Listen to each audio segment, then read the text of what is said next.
સંઘ દ્વારા એક થાળી એક થેલો અભિયાનની શરૂઆત કરવામાં આવી 13 જાન્યુઆરી 2024થી 26 ફેબ્રુઆરી 2024 સુધી પ્રયાગ ઉત્તર પ્રદેશમાં મહાકુંભ મેળો યોજવાનો છે। 12 વર્ષ બાદ યોજનારા કાર્યક્રમમાં 100 દેશમાંથી 45 કરોડથી વધુ ભાવિ ભક્તો હાજરી આપશે એવો અંદાજ છે।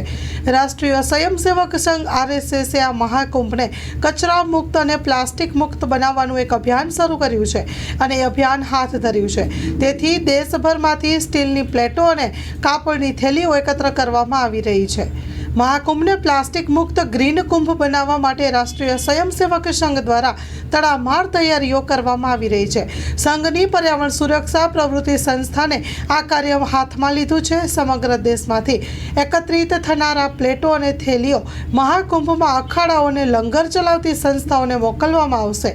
જો કોઈ વ્યક્તિ પોતે પ્લેટ અને બેગ ખરીદી શકતો નથી તો તે ₹100 સહયોગ રાશિ આપીને આ કાર્યને ટેકો જાહેર કરી શકે છે। Story report by Minaz Malik.